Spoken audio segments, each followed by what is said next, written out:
Okay. So anyway, I haven't had a chance to go outside yet.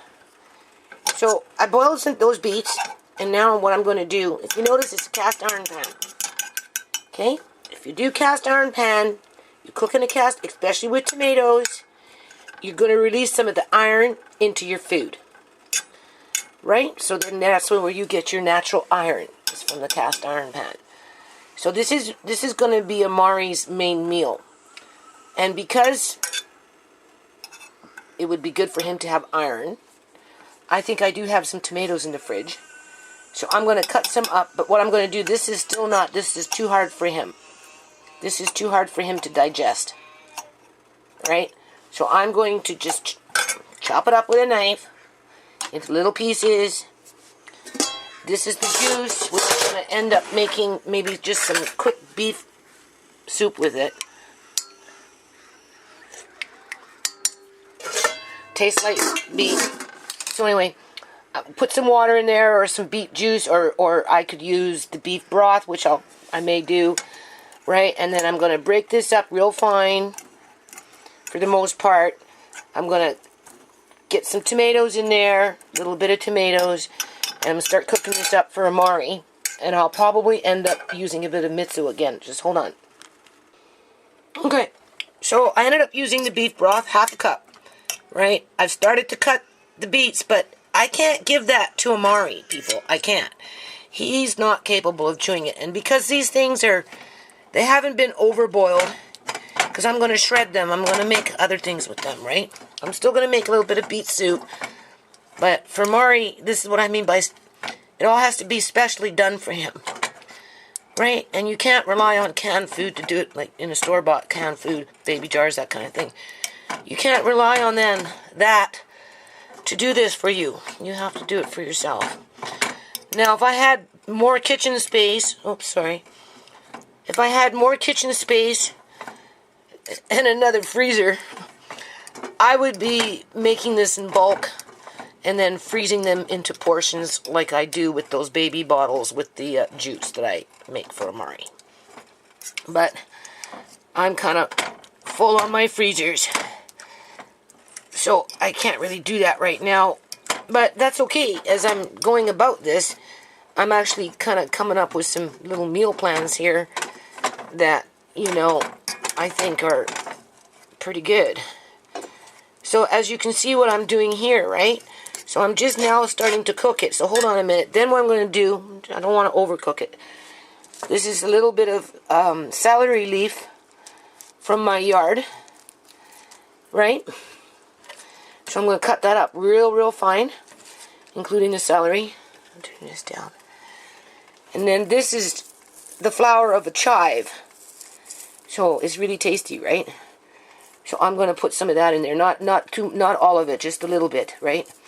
But I'll probably use, this much maybe. Hold on. Okay, so basically,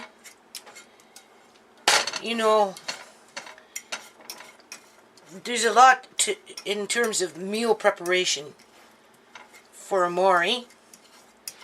So at some point, I'm going to have to either, one, get a new deep freeze, or get into my old deep freeze. Alright, I have like 3 of them, like separate from what's on a fridge, right? And I don't know. Some of them I still, like the one downstairs, I have tomatoes still from 2 years ago. But this house has no inside stairs, so I don't like going up and down all the time. And usually there's like stuff piled on top of it, and it's So anyway, I might be doing it now though. And then this year I plan on buying some boxes of blueberries. Okay, so basically what I've done here, I don't know.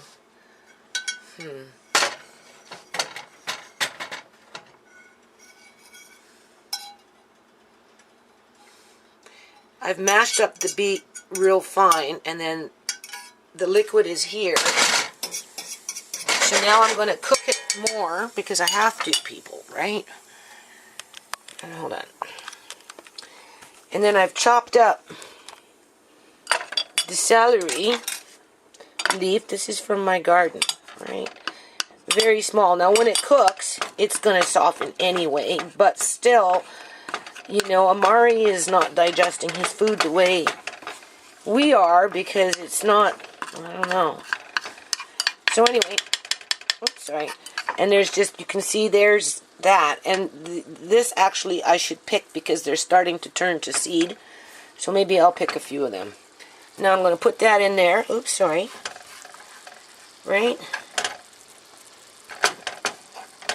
And I don't want the water to evaporate. Well, the broth, I should say. It's not water, it's broth. So I'm giving him, I'm kind of, you know, I'm not really making him a soup because I'm going to end up boiling down mostly the broth. And then I'm going to be adding in a fermented pickle on the side with some juice. Right? Now, I'm going to let this just simmer for, on a low, like 2 to 3, for about 5-10 minutes, just to cook the celery for the most part. Just to cook the beets a little more longer. Beets are good for blood. It cleans the blood. Right? And then I'm going to take a spoon or a knife, and I'm going to take out the soft part, including the seeds. And then I'm going to end up maybe pushing it off to the side. And by this time, this liquid should be getting pretty low, because I'm not trying to give him soup every time I feed him, right? Oops. And then I'm going to cook that just a bit for him. So hold on. Oh yes, and then I've got a little teeny weeny bit of turnip. Well, I've got more than a little teeny weeny bit of turnip, but I'm going to give him probably, actually I should probably put this in there now. That might even be too much, but probably not. That's turnip. So we're just going to let that simmer right along with, now if I had a freezer, I'd be going off buying these little jars for canning, and I'd be making these in bulk, freezing them and stacking them, and then over a course of a couple, 2-3 months, you can switch them up. And yeah, but right now it's one meal at a time. Okay, so anyway, that is the fermented pickle. I took off basically the rind. You can see just a little bit there. I have teeth. I know how to chew. So I ate it. But I gave him a little bit. Right? Because, you know, he can taste. He knows when he comes across something that's different. And he's eaten this already. So I know he likes it. He's hungry.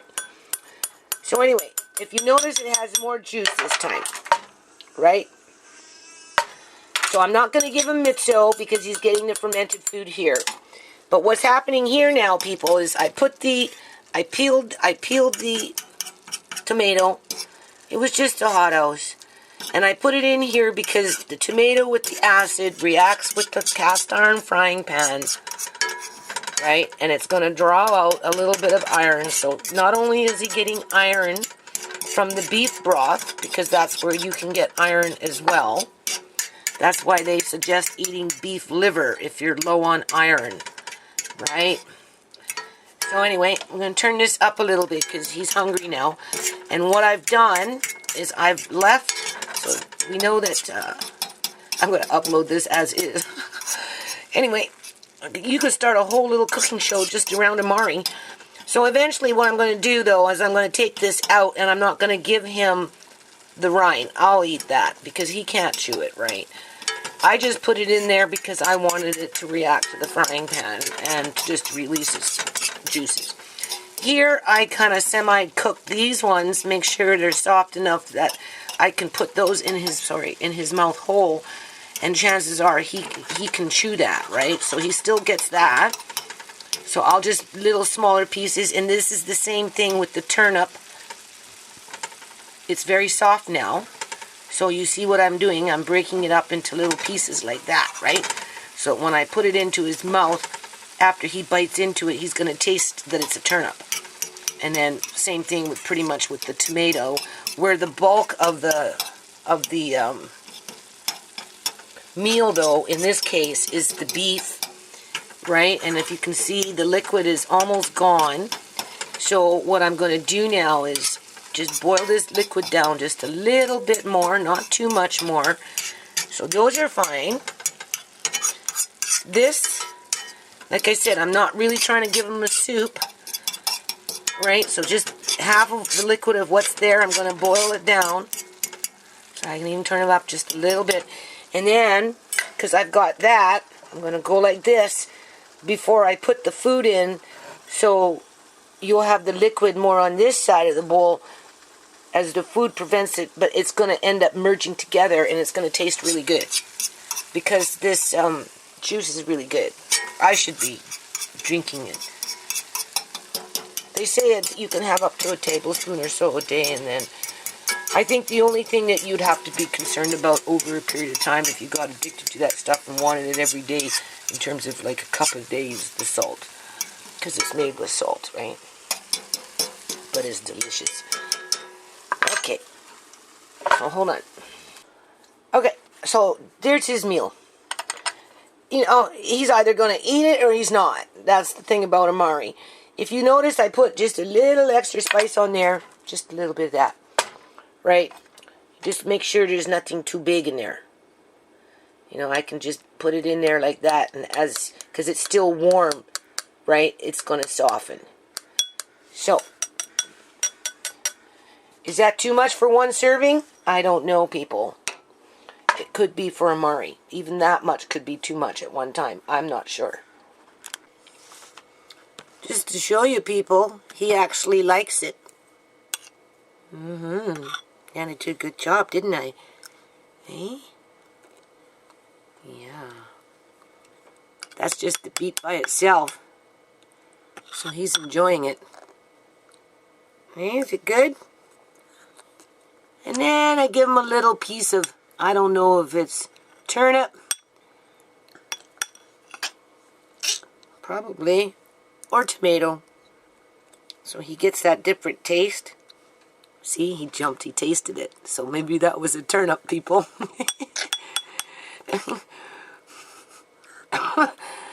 Must have been a turnip. He never had a turnip before. He said, I like those things that make me jump. Onion, red onion's good for me, Nana. It makes me jump, but it's good for me. I like it.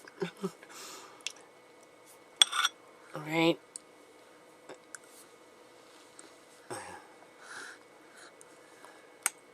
It's still warm. I have to be careful.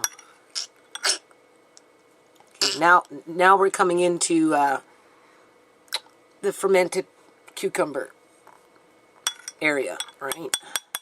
With a little bit of beet juice and just, I'm going to give him, see, just a little more fermented cucumber.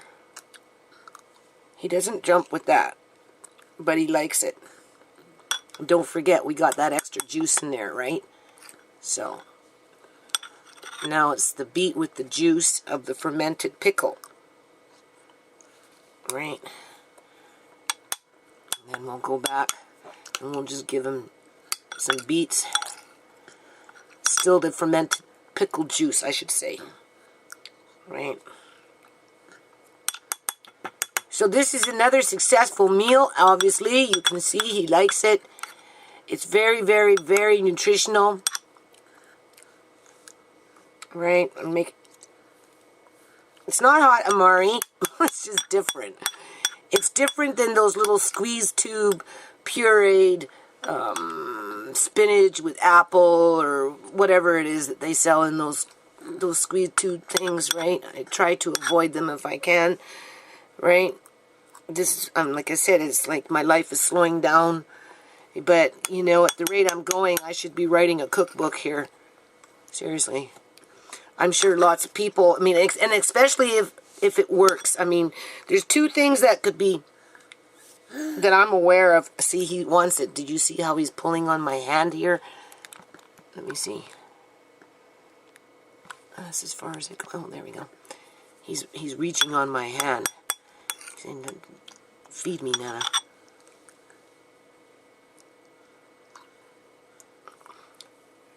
There's two things that might be constipating him at this point. One, the pasta, And 2, maybe the pineapple that Tisha gave him, because technically that pineapple was supposed to be between Leah May and Amari, not all for Amari. So I'm not sure how pineapple travels through the stomach, right? Beets are like, I said to Tisha, now, you know, he's had beets, so I don't want you panicking when his pee turns red, right? And vice, you know, with his bowel movement as well, right? But beets also help to, do you hear that? Do you hear the sirens? Sirens, yeah. Yeah. So I don't necessarily have to give this to him all at one time, because it might be too much for him. Not with the type of food it is, but just with him digesting it. You know, his stomach is maybe just too small to digest too much at one time, and that's why I can give him half now, and in another hour and a half or so, I can give 2 hours, I can give him the other half, right? Maybe, you know, if I had cottage cheese, I don't know if I have cottage cheese, but the other half could go with cottage cheese, or even with yogurt for that matter, plain yogurt, which would be good, right? And then it kind of becomes a salad for him versus a warm meal, right? And you could even add in a little extra fresh tomato, just finely chopped and not cooked.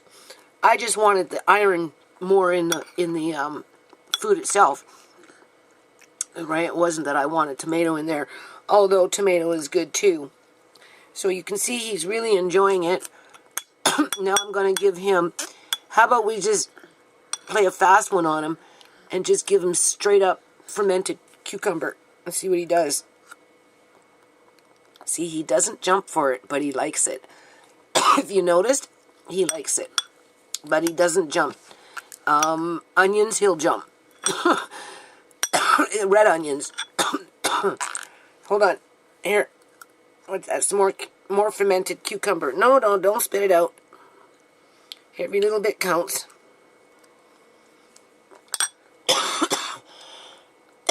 Right? Up in the weeds. In those bushes. Now I'm back to the beets. See, he could eat this all, people. And you know, I think beets are easily digestible. I do. I think he could probably just eat this all. He's really enjoying it. You can see that. Right? I mean, it should be easy to digest. Right? Isn't he such a nice little eater? Hmm? Give him a bigger bite. What? That's a big mouthful of, what do you call it? Beets. Now we're going to get into the tomato mixed in with the turnip, which he might jump because he's not used to turnip, and it's a new taste, and he's just that kind of kid. Now you understand why frightening him in an MRI machine to the point where he's screaming at the top of his lungs and pushes out whatever's in his body. I mean, right, it doesn't make any sense, right? Other than because it's not happening to the people that are doing it, they don't care. So here we go. Look at that, people. Building up his blood. Alright, beets are building up the blood. And they clean the liver. I don't know what else they're good for. I'm recreating, you know, from that part of the world. So we grew up on beets, borscht, and all that stuff. But I think for Amari, since he's taking them so well, I'm going to obviously cook with them more, right? And we're almost empty. Now I'm just kind of pushing everything together as if you were eating it off your own plate. Right? Like this is empty. So I think what I made was just enough for him. There you go. He likes, don't bite the spoon. Stop it. He bites the spoon. So he's got his iron from the beef broth and from the cast iron pan, right? And then, you know, he's got his vitamins. I don't know. I'm not no vitamin guru, but obviously he's got vitamins in there. And he's got, he's almost done, people. Like now we're down to the last little bit here. Getting into the fermented pickle. Right, and then this last one is the fermented, mainly the fermented pickle. And if he could, I'm sure he would lick the bowl. And there's grape juice. That's grape juice with just a tad bit of water. If he wants it, he'll drink it. I try and let him wet his whistle. He probably wants more food, but, you know, can't really overfeed him, right? I do give him sippy cups, but you have to work with him on that, and I'm getting tired, and I've got other things to do. So, you can see he's drinking. He's enjoying that. So, more vitamins, right? It's grape juice, so, all right. Okay, so if you're wondering how I'm eating mine, because I gotta eat too, right, people? I can chew, you know, I'm good. So this is my second round because it's actually really tasty. I just sliced the beets. I gave myself some fermented pickle. I got at least 2 tablespoons of juice. The last one wasn't as much, but I just need a good swig of juice here of the fermented pickle. And then I just put a little teeny weeny bit of that on there, and it's delicious. Okay, I don't know what camera I'm using here, people. I'm using this one, and what is this one? This one's the JVC and the Panasonic. I've been switching between two. Anyway, Amari liked that beet so much that I'm going to now make some. This is like a cup of broth and a bit with just a little bit of fat. Do you see that? Here is more celery from the yard with two leaves of kale. And then here is the chives. You can see, right? They're just now starting to turn into seed. So now what I'm going to do is I'm going to bring this up to a low boil, very low, and I'm going to cook it, mash everything up with the beets like I did before. And because these are already cooked, I'm just going to cut them up. And then what I'm going to do, people, and the same thing with the tomato, I'm going to cut it up, but I'm not going to cook it, right? I'm going to freeze it like that. And then I'm going to cut those into pieces, right, and freeze them. Like I'm going to put the beet in here, move it to the side a bit, and then just put the turnip with the tomato in there. And I'm just going to do a few containers like that, right? You can see, oops, sorry. You can see what I'm going to do here in terms of how much I'll get. I'll probably get about 5 or 6, right? And then I'm going to freeze those so that, you know, if I'm working in the yard and stuff, again, people, I don't have time to be cooking all the time. You can see how time-consuming it gets. But for one meal, every 2 to 3 hours, taking this out of the freezer and then gently warming it up, right? It works, people. Okay, so I got 4 anyway. They're a little high, but again, don't put the lid on them, and the jar should be fine. They're a little too warm right now to put in the freezer, but these ones I'm freezing, people, and then when I'm out in the yard, because when I'm out in the yard, like, I'll go all day without eating. So, you know, like I said, it's not like Amari. It's not like you can just give him some fruit or give him some bowl of cereal or, you know, give him a sandwich or fry an egg. You know, it's not, well, you can fry him an egg, but you get it. You get the point, right? So anyway, this is all ready to go, and I'm going to add this with the video after this one that I'm doing right now is converting. This is the turnip. It's pretty good. So anyway, I'm probably now just going to make a bit of a beet soup. See? That's what I'm going to do. I'm going to shred these. Those will go in at the very end. And I'm just going to make myself a nice little beet soup for tomorrow, which Amari will get. But these ones are going in the freezer, so in the next 4 or 5 days, Amari can have one, right? And so on and so on.